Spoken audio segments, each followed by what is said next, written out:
आय कर में छूट, 7.5 लाख तक जिसकी आमदनी है प्रति वर्ष, 7.5 लाख, 7 नहीं 7.5 लाख, उसको कोई टैक्स देने की आवश्यकता नहीं पड़ेगी।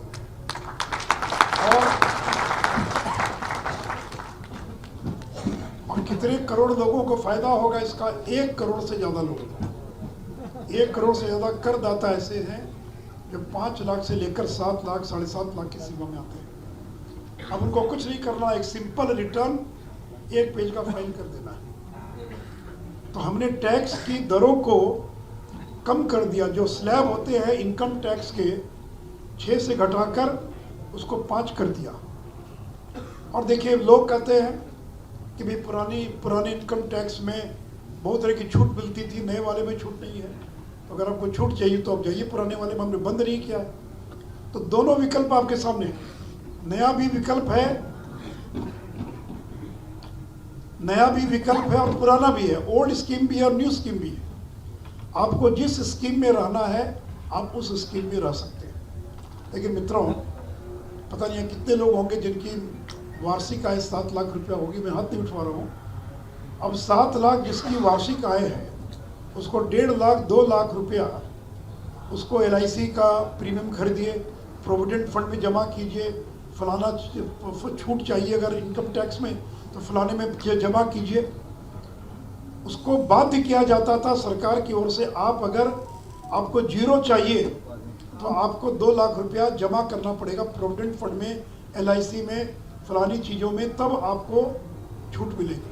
अब आपको कोई दबाव नहीं, आप मन हो तो जमा कीजिए, मन हो तो मत जमा कीजिए। और आपको जमा करने का तो अधिकार है। आपने 7.5 लाख मैं इसलिए कर रहा हूँ, अखबार में आ रहा 7 लाख, मैं 7.5 लाख इसलिए कर रहा हूँ कि 50,000 रुपये का डिडक्शन इसमें भी अलाउड है। नॉर्मल इनकम टैक्स में भी हर एक टैक्स पेयर को 50,000 का डिडक्शन, यानी आपकी आमदनी अगर 15 लाख है तो 50,000 हर एक आदमी को माइनस करके 14.5 लाख पर आपका टैक्स लगेगा। तो न्यू टैक्स में पहले 50,000 का डिडक्शन नहीं था। अब इस नई कर प्रणाली में वो भी अनुमति मिल गई है। तो 7.5 लाख अगर आपकी आमदनी है तो 50,000 का स्टैंडर्ड डिडक्शन, बाकी 7 लाख 0 रिटर्न फाइल कीजिए, 0 कोई आपको टैक्स नहीं जमा करना है। और देखिए सबसे बड़ा कि इतना सरलीकरण हो गया, एकदम टैक्स रेट कैलकुलेट कीजिए। पहले मेरे जैसा आदमी, मैं भाषण दे रहा हूँ के बीच में, लेकिन मुझे इनकम टैक्स का ABCD पता नहीं, सारा काम मेरा वकील करता है मेरा। अब वो ये डिडक्शन वो डिडक्शन, यहाँ जमा कीजिए, वहाँ जमा कीजिए, वो कागज रखिए, ये कागज, कोई कागज रखना नहीं, कुछ नहीं करना। सीधे आप अपना पैसा जमा कीजिए, कैलकुलेट कीजिए, 5%, 7%, 10% जो भी है कैलकुलेट कीजिए, पैसा जमा कीजिए, छुट्टी। तो इतना सरलीकरण हो गया। और फिर जो पैसा बचा बाजार में खर्च कीजिए, कपड़ा खरीदना हो, साड़ी खरीदना हो, घूमने के लिए जाना हो, ताकि लोगों के हाथ में खर्च करने के लिए ज़्यादा से ज़्यादा पैसा आए। लोग कहते हैं कि प्राइवेट सेक्टर पैसा नहीं लगा रहा है, पूंजी नहीं लगा रहा। क्यों नहीं लगा रहा है? डिमांड नहीं है। कोविड के दौरान जो लोग बेरोजगार हो गए, लोगों की आमदनी कम हो गई, तो लोगों ने खर्चा करना कम कर दिया। अब खर्च करेंगे तब ना मांग बढ़ेगी, और जब मांग बढ़ेगी तब ना नए उद्योग लगेंगे। तो अगर आदमी के हाथ में पैसा आएगा तो खर्च करेगा। सरकार चाहती है कि लोग खर्च करें, क्योंकि खर्च करेंगे तब डिमांड बढ़ेगी, और जब डिमांड बढ़ेगी तब नए नए उद्योग आएंगे। और आपको जितना इन्वेस्ट करना कीजिए इन्वेस्ट, लेकिन आपको बात देनी होगी।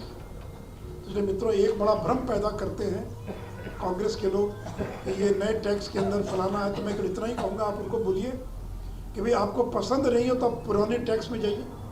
पुराने इनकम टैक्स में उसको बंद नहीं किया, उसको बंद नहीं करेंगे।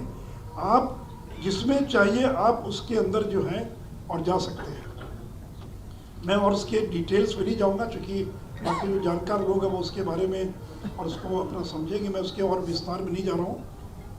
और मित्रों देखिए, गुजरात तो यहाँ तो मेरे ख्याल से शहरीकरण 40-45% होगा। कितना शहरीकरण है? अर्बनाइजेशन 50, हमारे बिहार तो 10% और शहरीकरण, 90% और ग्रामीण है।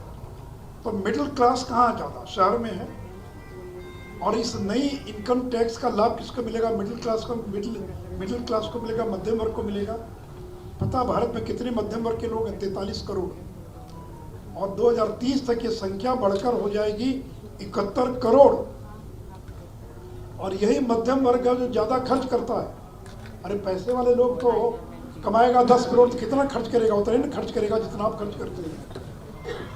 तो ज़्यादा खर्च करता है मध्यम वर्ग। तो इसलिए न्यू टैक्स के अंदर ये जो लाया गया वो इसलिए लाया गया है। इसलिए मित्रों, एक तो मैं इसका जिक्र कर रहा था, दूसरा कोऑपरेटिव के बारे में, चूँकि यहाँ पर लोग बड़ी संख्या में, गुजरात कोऑपरेटिव वाला राज्य है, यद्यपि यहाँ शहर के लोग हैं जिनका शायद उतना संबंध नहीं होगा। आपको मालूम है कि कोऑपरेटिव का एक अलग मंत्रालय